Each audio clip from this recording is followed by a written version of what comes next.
You're listening to WKDW Radio 97.5 FM and KDWRadio.com, broadcasting from the Bishop West Real Estate Mobile Tower right here in Northport, Florida. We've got a nice cool front moving in. It's Friday night. Please, please, please take your time because traffic is intense. People need to get home safe. I am talking with an insurance agent who will tell you slow down, take your time. There's no reason to drive fast. We're going to talk about some really interesting topics today because we're right in the mix of, I think, some confusing times for a lot of our listeners. But I've got Justin Box in the house from Hardin Insurance Group and Allstate Insurance. Justin, how are you doing, buddy? I'm doing pretty good. How about you, man? Not too bad. You know, we've the last 3 weeks we've kind of been through just a complete trashing of our community, thanks to Ian. And I would like to have kind of an open dialogue with you as far as the hurricane side of things go. Alicia, hello, how are you doing? Thanks for texting in. I appreciate that. Um, where do you see insurance after this? What do you see happening in the future for us as consumers? It's a little hard to say right in this very moment because it's all hands on deck, just handling claims and trying to, push through that and get people put back together as best we can. But then as the dust starts to settle from that, things definitely get reanalyzed. They start seeing what their losses were, and large storms like this, and all storms really, but large storms like this, they really, that we use past storms. I say we, but the insurance companies use past storms to run models all the time and try to, make sure that they're being responsible and have enough money to handle what they have insured and so on. So that'll continue to evolve over the years. And Irma about 5 years ago was changed a bunch of things, and I think this will learn more lessons from this storm again, because every one of them is unique and brings their own unique damages and so on. The biggest thing, just off the top of my head, will be this is just me thinking out loud, but most of our insurance companies have what's called reinsurance, and that is big global financial institutions that kind of give our companies their financial backbone, and they kick in and pay a lot of these claims in these catastrophe situations, and they do that globally. So that'll definitely be taking an increase, and those companies will be, looking at that. And we all it's kind of weird, you're kind of sharing the cost, because our cost goes up when there's wildfires out west or when there's a tsunami on the other side of the world, because it's these same financial institutions, from what I understand, that help companies across the whole globe. So they're the deep pockets that really fit the bill for this stuff, but they're in business to make money. So we'll be seeing, the areas that have these problems, typically I would imagine see their reinsurance costs go up, which have been going up anyway. But I would imagine our area is going to see more of an increase there than other areas due to us being the culprit for the claims this go round. So that's just in an immediate nutshell, because I do get that question a lot too from a lot of my customers that may have just a minor damage and they're apprehensive to file a claim. And hurricane claims don't go against you, aren't held against you, aren't considered in underwriting when you're trying to get a new policy, or they're not supposed to be anyway. And most policy pricing doesn't have, they're not sophisticated enough to have claim surcharges in them from our Florida property insurance company. So we're all on the same rate train together, and all of our rates are going to go up whether you end up filing a claim in this storm or not. So and it's advisable in hurricane situations to go ahead and get that claim on the books for multiple reasons. Well, especially because if it gets grouped all together and you're going to get a rate increase and you don't file a claim, well, that's on you. If the storm was caused by Ian, and the reason you're not held accountable is it wasn't caused by you directly, right? I'm sorry, say that again. I said the reason that you're not held accountable is you didn't cause the storm. It was caused by Mother Nature.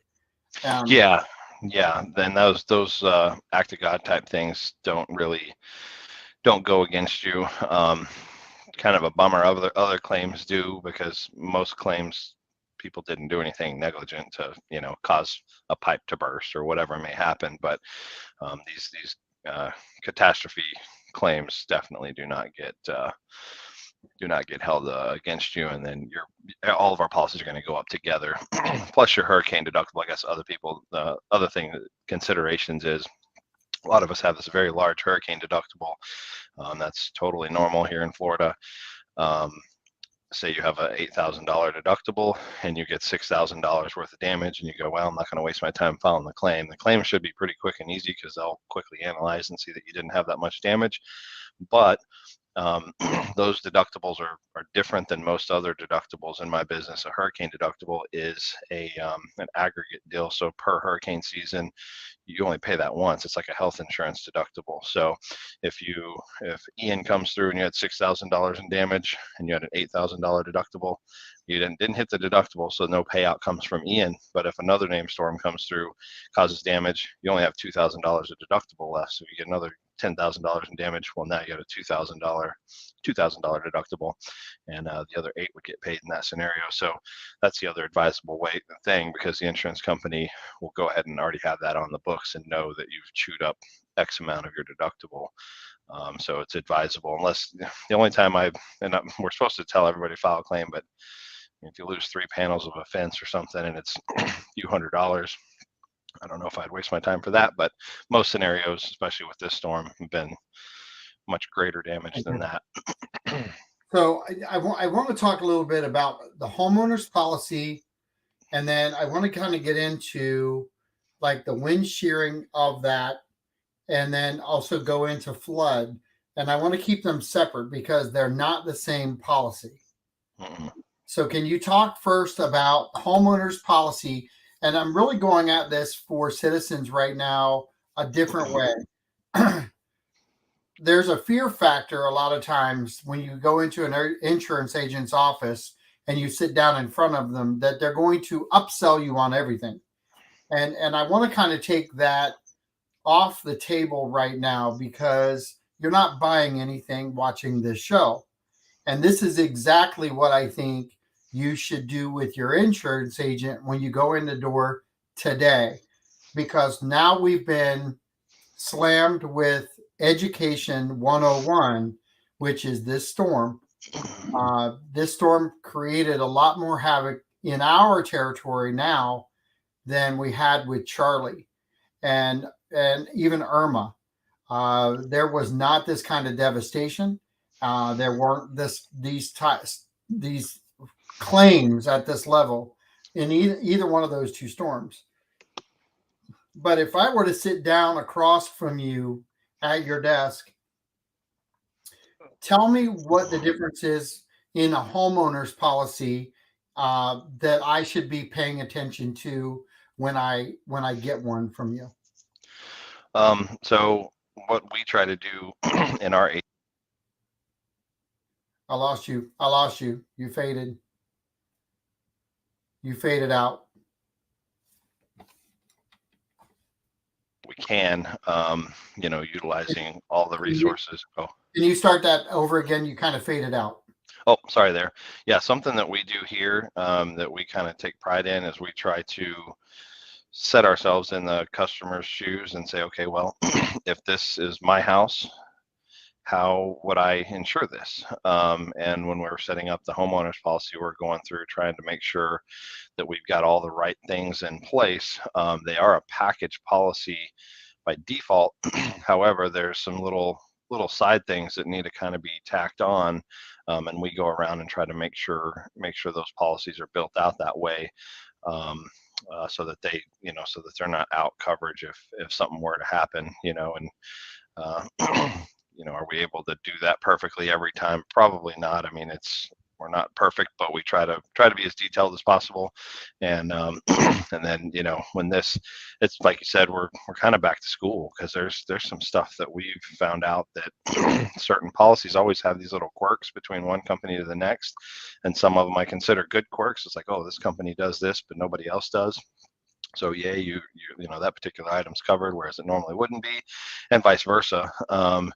And we try to stay abreast to all of that stuff, and we're usually notified of all that stuff if something's changing throughout the years. But we're finding some stuff that might not be covered real well, that we thought was. I mean, it's been frustrating to say the least, because that's not how we want to find that stuff out. But at any rate, again, part of the learning experience. I mean, I remember one of our companies after Irma, they didn't even realize their leaders didn't realize that this one little piece of the coverage on their condo policies was left out. And they're like, we're trying to, like, it was cool to see them say, we're trying to get creative to see how we can pay these people, because we want to pay these people, but we legally can't because our verbiage doesn't read the right way. And we're going to fix this ASAP. So it's interesting to see. You think of, before I was in the industry, you think of this big company holding tight to their dollars, not wanting to pay their claims and so on. But in a lot of cases, that's not true. There's people are in the business to try and protect people, and you know do what we can to make them whole again. But that's our goal. And then our goal too is to educate the customer, which I think is super important. Here's what we've got here. Here's what your deductibles are. Here's what this piece of the policy does, and so on down the list, so that they know.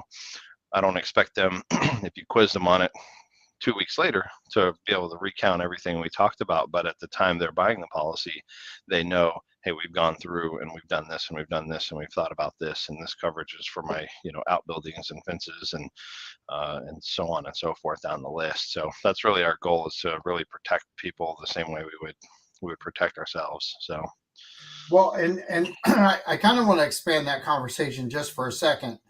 So, if you have a homeowner's policy, and we're just strictly talking homeowners right now, if you add a fence and let's say a lanai and a shed, should you call your insurance agent and tell him you added these things? Is there add-on coverage for that? yes, absolutely, absolutely. So most lanais are covered by default. Screen material is not. Things that protrude the structure, like a pool cage, we do have to tack on an extra coverage for. Um, but most of your lanais under roof and stuff are covered. Um, but we're seeing some crazy stuff too for all the people listening. Don't panic at whatever your field adjuster says, because we're hearing all kinds of crazy stuff. Some of it may be accurate, a lot of it's not. Most of them are not from Florida. They don't know some of the little quirks of our policies, and some of them are doing an excellent job. Most of them are doing an excellent job, I should say.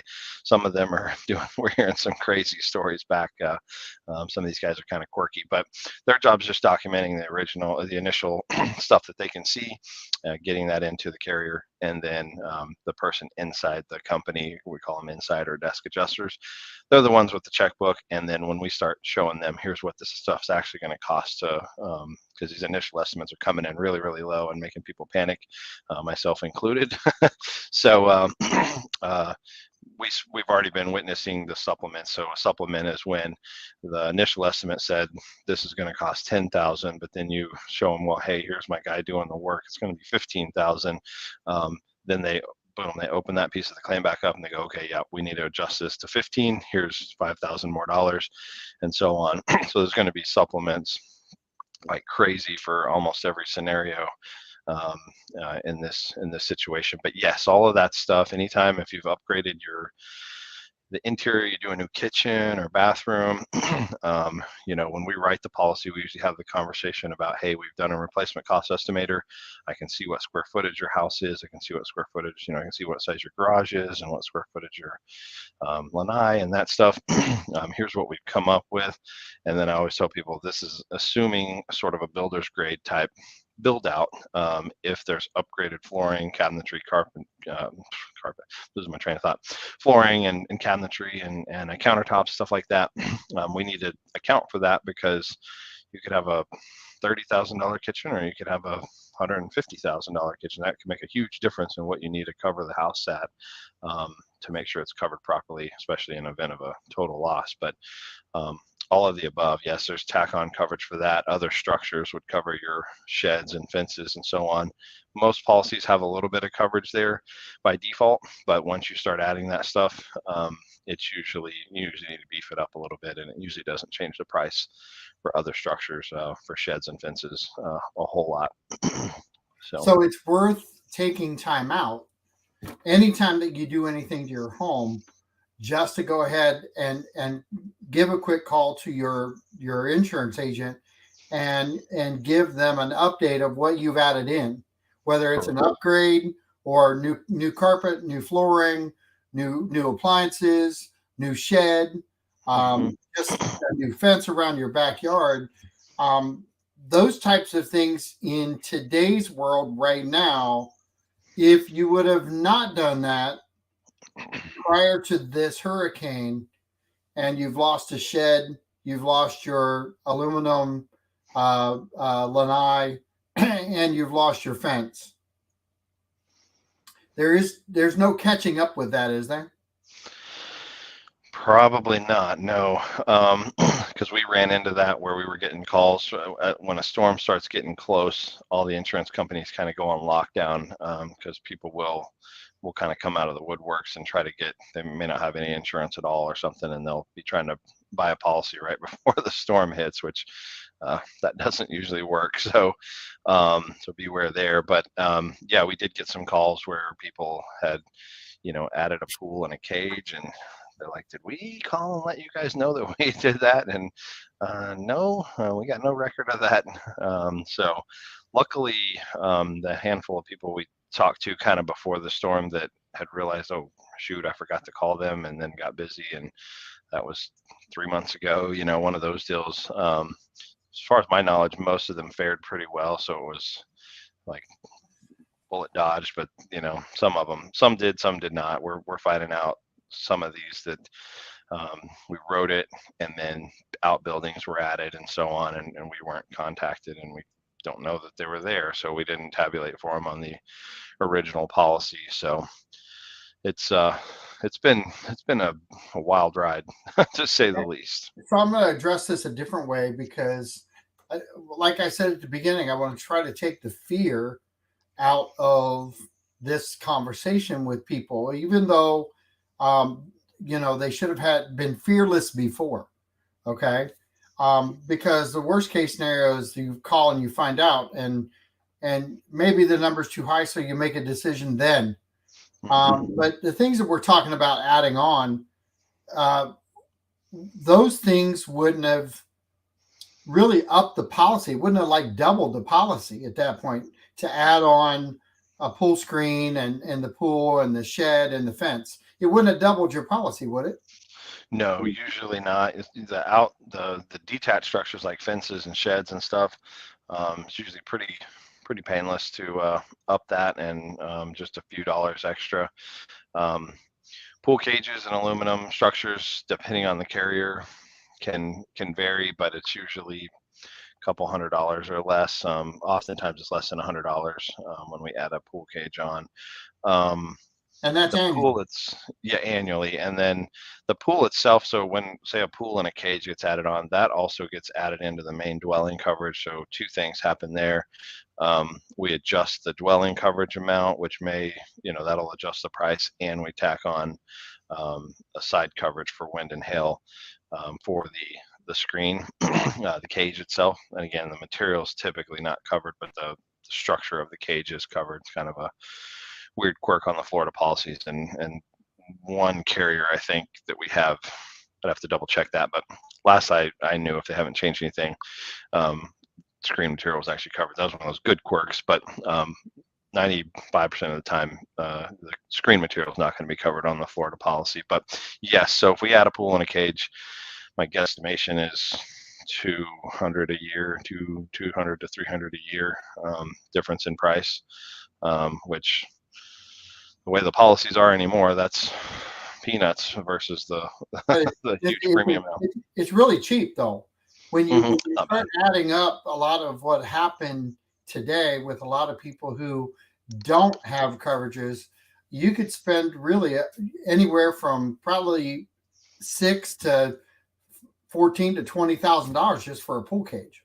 Yes, yeah, actually, just a buddy of mine that just been having some conversations with him about that, um, and it's going to be interesting because we're gonna need. It popped in my head a few months before the storm. I was like, for years we've been putting $10,000 on pool cages, your kind of normal sized pool cages, and smaller. The starting point of those coverages was 10,000, and I pondered that couple months before the storm. I was like, man, the aluminum prices and all this stuff. Like, I wonder if we've got enough on there anymore. And talking to a buddy of mine that's working with a local screen company, uh, there's got to be. I'm gonna have to send out a blast email because there's a lot of policies out there that don't have quite enough um, on them, per what the cost of those are now. But it sounds like 15,000 and up is more a going price for a pool cage, um, in this scenario, because I had one 480 square feet the other day that was estimated out at 14,000 and change, and that's on the smaller side, of course, kind of normal 750 to 850 for Northport, and then they go up from there, of course, to get pretty large. Sure. So I want to kind of take off from the homeowner's policy and now couple it in with some flood. And I want to talk about flood for a second because Chuck English asked a question. He says, "What about those individuals that were not told or unaware that they're in a flood zone?" And the only way, and I'm going to go back to the purchase for a second, just because I can help with that side of it. When you're purchasing, your agent is going to help you if you're buying it from or through a realtor. They're going to let you know whether you're in a flood zone or not. Ultimately, it does come down to responsibility of the buyer, the consumer. If you are not working with someone, a professional, and you buy a piece of property, you're obligated to find out about your own property.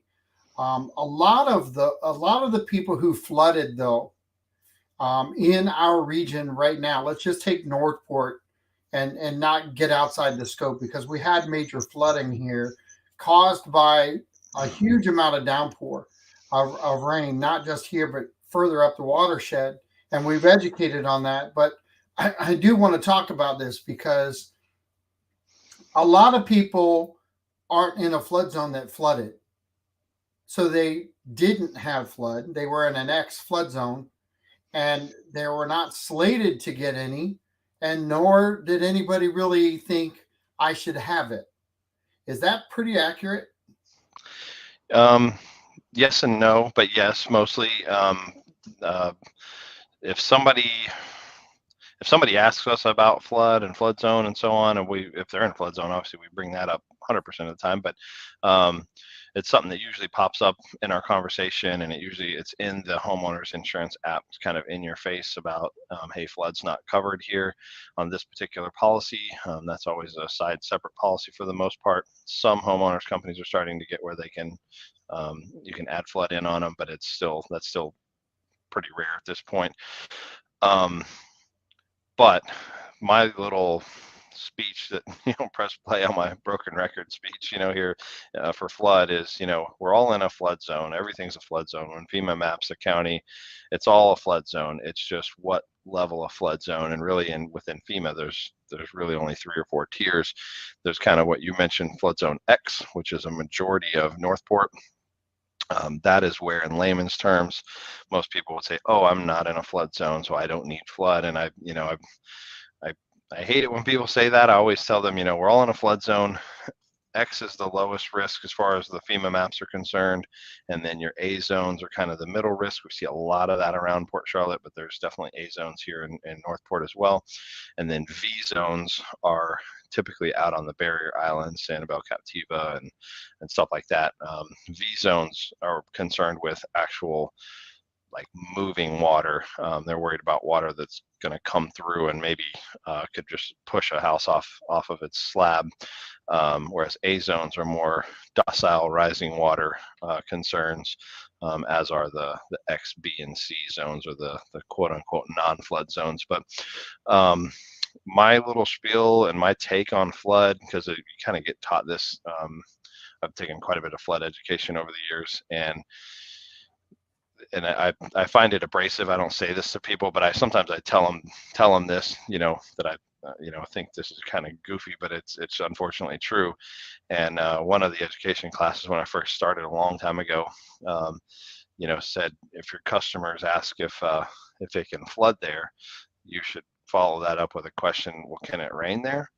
And I think that sounds that's not my style to say something like that to somebody, but unfortunately it's the truth. Too much rain too fast in most areas can cause a flood. And my take on South Florida in general is it's flat as a board, and so the water doesn't run off necessarily super fast. Northport's done an awesome job, by the way, because I've lived here a while, and we used to have a whole lot more flooding problems. If it would have been 20 years ago and we would have got hit with these rains, this would have been substantially worse. I mean, it would have been unbelievable. Like, it was already unbelievable, but it would have been feet and feet more. I'd probably be 5 feet deeper than it was, maybe more. So anyway, I always use the analogy of pouring a cup of water on a table. It's like it runs off. It might run off, but it's not running off real quick. And essentially, what I observe around here and understand, basically, the more it rains, and then you see our ditches fill up and our canals fill up, and the water starts to flow. Well, it can only flow off at a certain rate through all those avenues. And if the water keeps coming out of the sky faster than it's flowing off, it's got nowhere to go but up. So I've always said that to people here in Northport, is because they're like, oh, we're far enough inland to not worry about storm surge. True, for the most part. I don't think we're at a storm surge risk in most parts of Northport. There are some parts that are, but the storm surge impacts us because it's like a water dam. If you think where all our water runs off down through the Mayaca, the Cocoa Plum, and down through all the canals in Port Charlotte. Well, Charlotte Harbor and all those canals are 10, 15 feet deeper than they normally are. Then the water's not flowing like it normally would. And then you got all of ours just getting backed up, and it's really the rain. But too much rain too fast is always the big risk for Northport. And we saw it last year as well. Those heavy rains we had, and then the estates, basically from Sumter out to Ponce de Leon and out to River Road, basically where the Mayaca is. You got the Mayaca and the Mayacahatchee Creek, and if you look north of the estates, you've got a vast amount of land out there, and all of that drains right through that area, which is what we saw this time in Mayaca getting. I think the Mayaca and the Mayacahatchee Creek almost came together as one, and it was like a sheet flow through there and breached the interstate. Unbelievable. Crazy. Yeah. So I know that we were not trying to guesstimate on insurance policies themselves, but Bill or Chuck, can you tell me, are you asking this on just flood, or are you asking this on residential homeowners policy? There's a difference between the two, but I want to maybe take this and run it on an insurance side. So if you had, or a flood side, and I know for a fact that I've got a customer who had flood. His policy was at about 175, and his was $300, and he was in a flood zone. Okay, so when we're talking about a flood policy, and he said flooding general. So if you had a house, let's use your house for an example, Justin, because your house is probably in that $400,000 range, right? Roughly. Yeah, somewhere around there. Yeah. So let's use the $400,000 range, and we'll talk about you specific, only because that insurance policy, that homeowner's insurance policy, is one piece. And then let's say that you wanted to get in an X flood zone, you wanted to buy flood insurance on that home, would your flood insurance policy with no content, let's just do flood, okay? And then we're going to talk about the other side of it, okay? Would that policy be overly expensive if you're in an X flood zone? Um, I would have a couple years ago. I'd been easily answer this question. The max you were going to pay was, up around $600.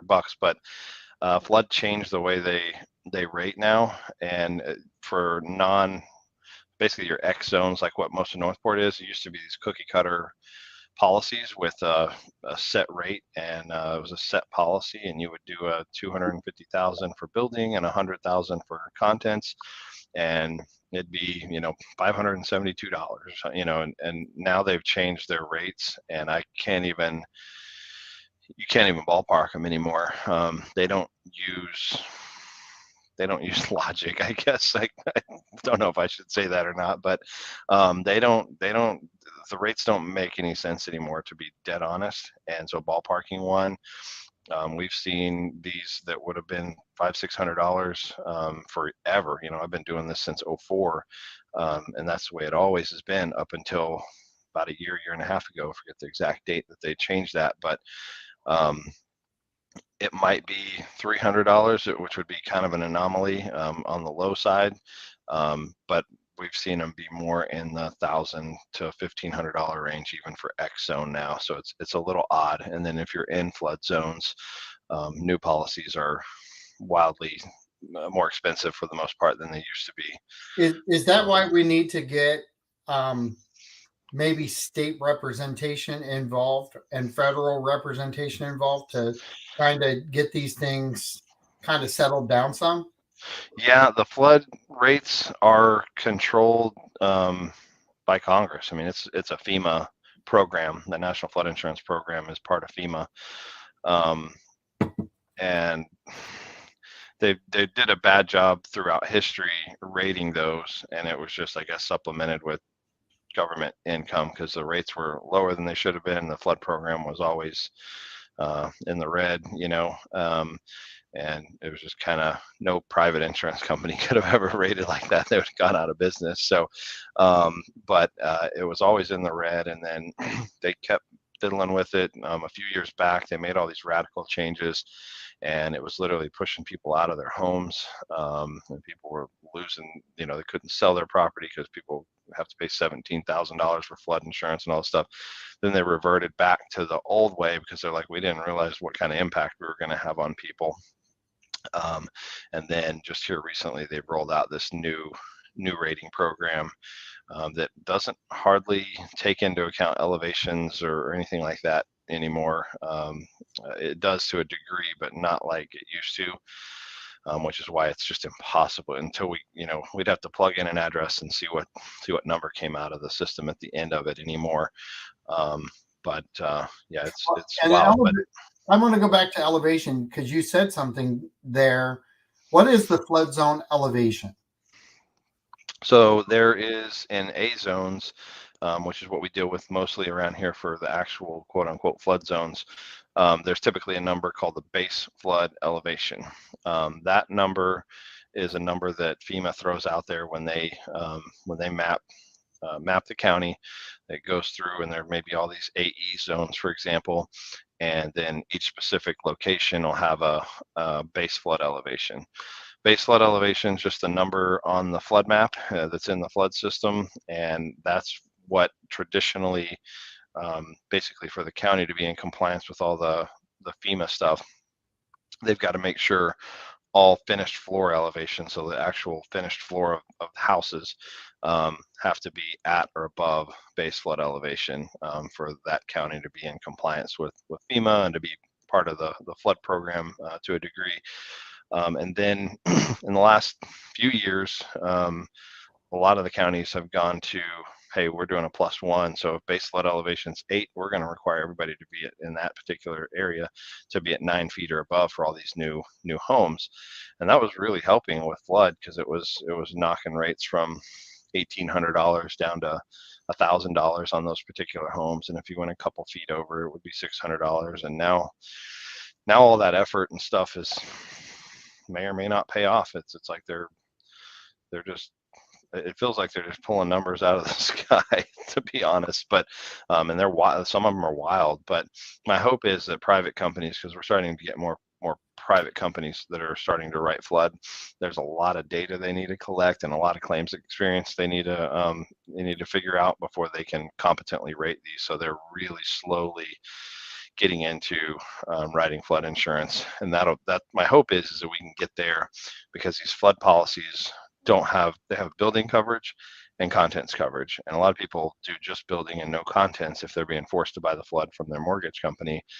And there's no other bells and whistles, like there's nothing else. So if you're forced out of your home due to a flood, there's nothing in that policy that'll pay to put you up somewhere else, whereas a homeowner's policy will do those types of things. So these flood policies are just so simple with just, we're going to cover building, and if you've got it, we're going to cover your contents to a degree. And again, not the building side, they cover similar to a homeowner's policy. The content side, they actually depreciate your stuff down to a degree and pay you those numbers. So very simple policies. And it's for rising water too, so people know what we're talking about when it comes to flood. Rising water from the outside in is what's excluded by the homeowner's policy, and then that's where you would need flood coverage to protect you for that event. So a flood policy is very similar in the regards that your homeowner's policy covers the building for wind, but there's also content. A flood policy covers you from water intrusion, okay, not through the roof, but flood, front door, back door, around the windows, whatever, depending on height. Okay, and you're really getting water inside your home with a non-leaking roof, right? Yeah, well, I mean, you can get like wind-driven rain and stuff like that, which is not considered a flood. So to be considered a flood, oh gosh, taking me back to school here, but um, it has to be like a pool of water outside that's getting deeper and deeper and deeper, and it comes up, and then flows into the house. Um, the technical, there's some technicalities as far as FEMA is concerned, and it has to be the pool of water. There's a size that it has to be, and this never comes into play around here.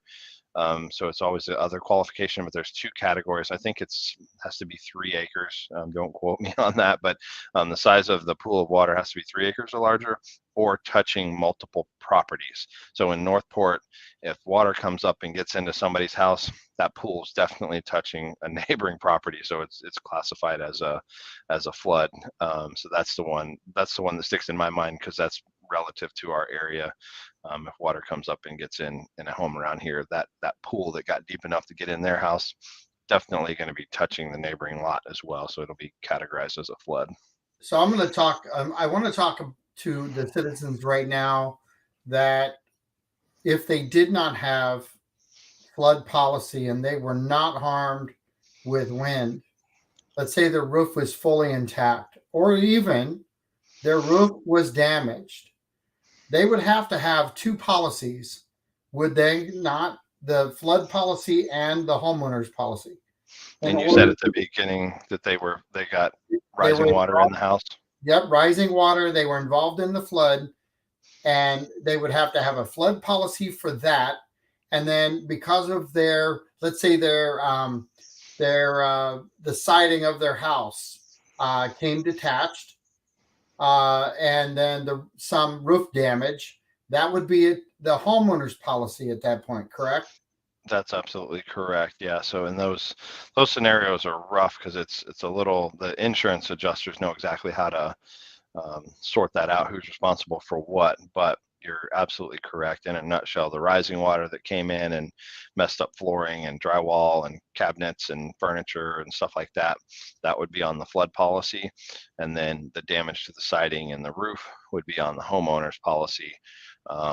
And you would have your deductible for both. So that would be a bit of a nightmare, but I know that's the reality for a lot of us around here right now. Well, reality is, there's something to be said with a gut check. In all of my 9 years of presentations, I never really thought that we would have anything um, at the level that we're talking. 23 years living in Florida, yeah, I've seen rain, I've seen rising water, but I've 24 inches of rain in 5 hours. I, I don't know that in my lifetime we're going to see that again. I hope we don't.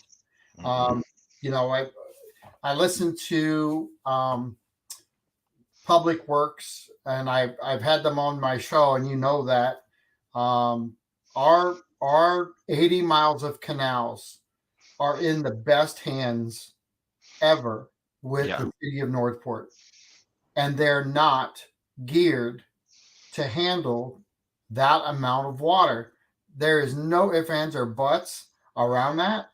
This was a 500-year storm that really dumped an astronomical amount of water on us, and I think I don't know whether it's good or bad.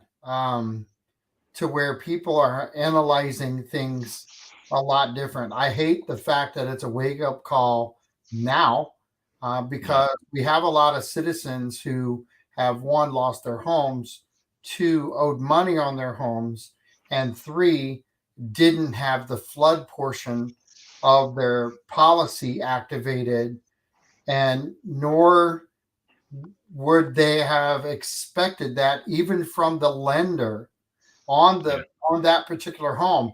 No lender would have required flood in a zone X. Mm-mm. I have a feeling that's going to be looked at a little different. And if they stay in the flood zone X, I mean, it's going to take another 500-year storm to do it, but they rework these flood maps every year or so. I can't imagine that they're not going to revamp all of our areas at some point. Yeah. The flood maps don't get refreshed real frequently, and ours is actually relatively new, and Ew. it's already a few years old at this point, I think. But yeah, Charlotte County. I don't think their new maps are published yet, but we're still using a pretty old map for Charlotte County, like 20 plus years old, I think. But I forget the dates off the top of my head because I've been reeling with a whole bunch of other issues, of course. Um, but yeah, they look at them periodically. I honestly hope that it goes more to the private sector, because all of that stuff, and as far as like the government control, all that's on the federal government at this point. So it's like it's tough to see where they would go with that and what their ideas would be. But the private sector, I think, hopefully has a better solution going forward.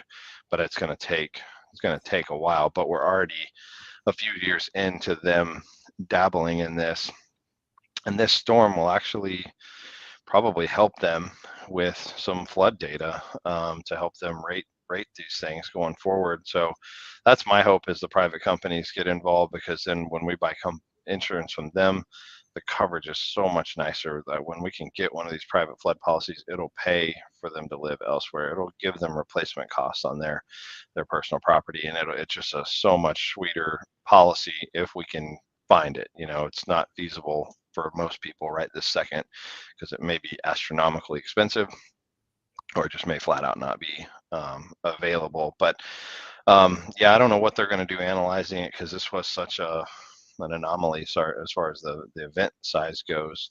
Um, it's tough to say that we would ever have something of this magnitude again.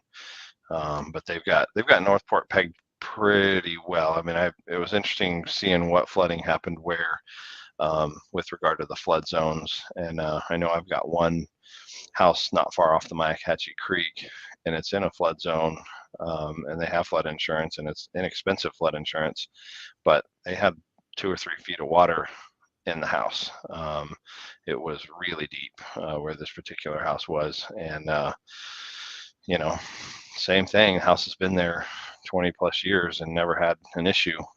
And then wow, 3 feet. I'm speechless. Um, but yeah, to your point, a lot of these people didn't have flood insurance. Most people that if the mortgage wasn't requiring it and they were told, hey, this is quote unquote not a flood zone, which would be, a zone X, most people say, I don't want to spend any extra money on that particular policy, and I don't see it happening. And a lot of people don't have don't have flood, and unfortunately got flooded. And what do people do now? And I'm going to ask you this because there is a third cog to the wheel. We talked about homeowners policy. We talked about flood insurance policy. There's also FEMA, who Hmm. is now here. Now FEMA, I know, in talking with them and trying to help others uh, figure out a game plan, because it's it's emotionally draining to go Hmm. through this. It's emotionally draining to help someone go through this. It's also emotionally draining to try to get solid answers, because through this whole thing, I've dealt with insurance, I've dealt with the flood insurance side, and I've dealt with the FEMA side for others. And I have to say, while I think they're doing a good job, I don't know that everything is communicated so that people understand exactly what's going on. Yeah.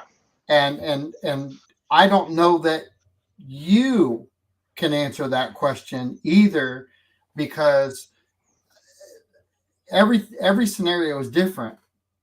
And if let's just say that you had a homeowner's policy and you had FEMA backing it up, FEMA's not going to cover the nut of the flood.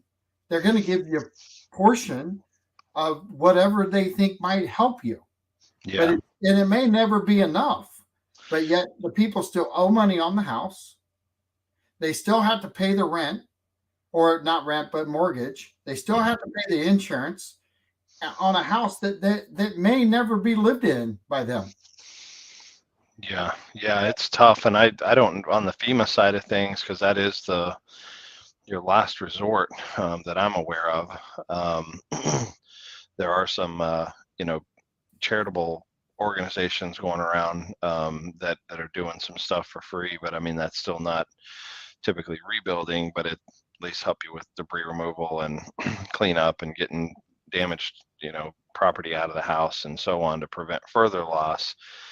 Um, and then I've been doing a little bit of seeing some stuff online here and there. I guess FEMA, you can get their app and then apply, through there and apply online, and then they're scattered around at some of these insurance villages, uh, as well, trying to help people get applied. But from what I've observed and understand, if you have an insurance policy, like you don't qualify, from what I understand, for the FEMA assistance, because it's on your insurance company Not and on you true. with the Not deductible. true. It's So not true. Okay.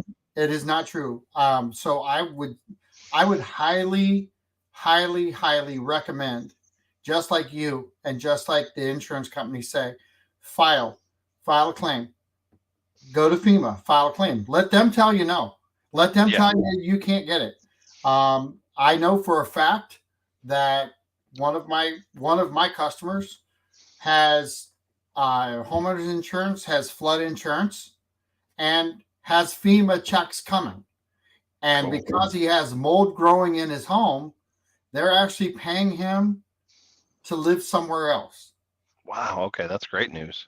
Yeah, it's Great news. amazing, but and I don't want to get I really don't want to get everybody's hopes up. Yeah. But what I would say is, what is the worst thing that could freaking happen to you? Somebody tells you no. Yeah. All right, and here's the thing. I'm going to go right back to what I started with at the beginning of this show. Take the fear out of finding out, and just Yeah. freaking go do it. Yeah. Get your application done. Sit down with your insurance agent, and if you didn't have good coverage before this, and your friends around you didn't have good coverage before this, take the fear away. The worst thing you're going to do is find out. Yeah, I you the don't last, have to buy it. I'm so glad that you followed up with that, because the last time I checked, you're not holding people hostage until they buy everything you're trying to sell. Nope, nope. I mean, we had that, one of my best customers, as everybody knows, the homeowners rates are getting crazy. He's in a boat, fortunately for him, where he can take on some of the risk himself, and so he said, let's whittle this stuff down, and we had the conversation. This is what this does, this is what this does, and so on. And he, made the competent decision to say, well, let's go ahead and pull that stuff down. I'll take my chances, and um, that'll lower my policy, and and if something happens, it's on me. So then we talked a few days ago, and unfortunately, a bunch of stuff we whittled out of there is damaged. And and fortunately for me, he vividly remembered the conversation we had. He said, "I know," because I was just trying to see what was in there and what wasn't, because I knew we pulled this down, just trying to get mentally prepared for what I'm gonna have to pull out of my pocket. And so fortunately for him, it's something that he can do. But most people aren't ready to pull tens of thousands of dollars out of their pocket to repair damage themselves. So we were much more in a, hey, let's get this covered as best as possible mode, and pay a little bit more annually on here, or in our mortgage payment, a few bucks extra a month, and then if something happens, we aren't devastated from it. You and I, we've been working together, one on this show about 4 years. You've been on and off on this show for 4 years. We've been working together with customers now for probably 8 plus Mm-hmm. in my real estate career. And there was one thing that you told me right from the start, and you weren't the owner at that point. Mark was the owner. Do you remember what that was when I brought you customers? Because I'm gonna Um, remind you. it probably was. I would think it was about insuring them like we insure ourselves. That's always kind of been sort of a Exactly what mantra. it was. Hmm. I'm not going to give anybody any coverages. I'm going to quote them like I own the home, like I think it should be covered if I was the owner.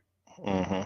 And the minute that you said that, I had instant respect for the style of which you ran the business, because I always want my customers to have the best. Hmm. And fortunately and unfortunately, with this, I've got some customers who are in great shape, and I've got others who may not be in great shape but had good coverage. Hmm. But my approach to this from now on will never be not to get both quotes. I'm Yeah. going to highly insist from this point forward, if you're going to buy any piece of property in the state of Florida, and I won't go up the coast because our water table here is different than anybody north. But I think from this point forward, I'm going to give both policies, even though the lender isn't requiring it.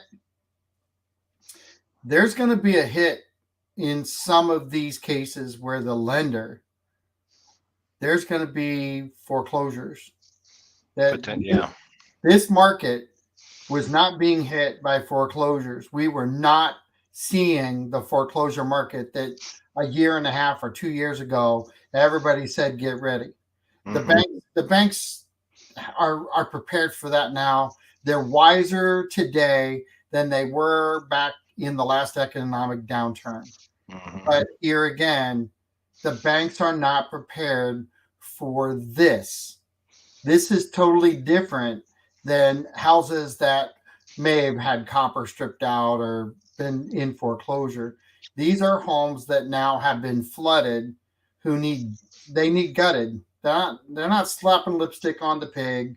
They're not painting them up and selling them out on the market for bid. But these houses are going to be handled a lot different. Hmm. And I see that being part of this whole situation now that we didn't have before. But I also see a lot of hardworking blue collar people who are going to find a way not to lose their homes because they Hmm. here's the funny thing, and I'm gonna go in a second, but where do you go? Where do you go? Where do these people in their mobile homes go? They're gone. They either buy a new mobile home and bring it in there, or where they leave. Yeah. There's nothing else to buy. Yeah. And No. that's the point. But I've got to sign off on the radio. Hold on one second. This is John Rawlings with WKDW Radio 97.5 saying thanks for listening in and join us again on Monday. Talk to you soon. But I'm going to leave you on just for a second. I know you got to go back to work, and I really appreciated you really taking your time out of your day. But how would you end this show as an agent talking to your customers who are on line right now? What would you tell them is the most important thing to do today and in the future? Well, today, if you had damage, and most people I think have already probably gotten to this point, but some haven't. We've been talking to some that are having a hard time. But first thing, if you have a claim, our job as the homeowner is to take reasonable action to prevent further loss. So that's actually written in the policy that we're supposed to do that. And that's, the easy example there. So we've got a pipe leak. Well, go shut the water valve off, Um, so that's kind of the thing there. With this, it's let's get the damaged stuff out of there, so that more mold doesn't get everywhere. Try and mitigate that as best as possible. And I know our remediation companies are running around, like a bunch of us, just trying to do everything they can. Um, I was at my house, helping them do do the job because it was a big one. Um, but yeah, just try to prevent further loss. Be patient. Everybody's just inundated with everything. Just about everybody's been impacted pretty greatly by this whole thing. So all of our workers, between the restoration companies and the roofers and our claims adjusters and so on, be patient. They're working their way through it. Most of the carriers have been doing a very, very good job. Um, Hang in there. I've been telling everybody, don't panic if you get a goofball for a field adjuster, because some of them, it's just like anything. You got 100 people, and a handful of them are gonna not not meld with you, personality wise, or might not meld with anybody personally wise. So be patient with those guys, and let them come out, do their job, and then I guess the biggest thing to remember when the claims go on, the person inside the company. Most of these guys out here that are coming to your houses are not even from Florida, so they don't know some of these quirks of the Florida policy. They don't know um, uh, various things, and some of them can advise wrong things because there may be norms outside of Florida that they're used to. So they're not even usually employed by the actual insurance company. They're usually independent guys.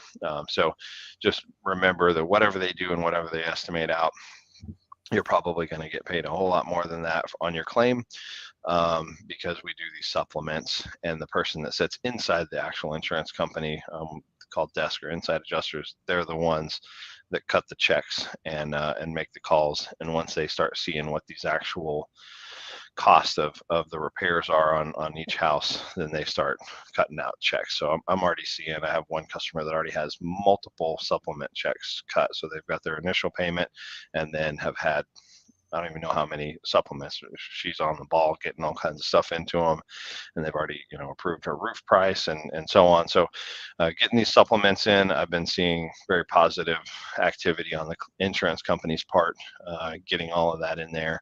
And like John said, you can only get a no by asking, whether it's FEMA or your insurance carrier or flood or whatever it is. It never hurts to ask. Any of those scenarios in life in general, I always, if the worst thing that's going to happen is a no, and it's something that I'm curious at or want, I'm going to go ask. Just what the heck, let's So throw it out there and see. I'm going to say one other thing because you clued everybody on in what's happening today. The other side of that is if you haven't had a conversation about insurance, it's time to have one before next year. Yeah. It's time to get yourself in check, get your future set up so that you don't have this fear again. We have hurricane season every year, and Justin and we have been talking about hurricane season, and I promise you, every every news network, every cable network that's in Florida and representing Florida has had commercials about our hurricane season. There's people in Alaska that are well aware that Florida has hurricanes. That's a fact. Hmm. Now, that being said, every citizen out here right now who lives in any situation should sit down and take the fear out of going and having an open dialogue about your insurance policy on the most valuable piece that you'll ever purchase in your lifetime. That's what Hmm. is just dumbfounding to me is Yeah. that I'm having to say it's the most valuable piece of property that you're going to own in most cases, and you're not willing to have a conversation that ends with, I'll think about it, or yes, I'll take it. I, go Yeah. get educated by someone who knows. Justin, you are definitely somebody who knows. Your staff is definitely somebody who knows. You're not alone in the industry, right? Mm-mm. A Nope. lot of people are good agents out there, just like there's good real estate agents out there. I never just say there's just one.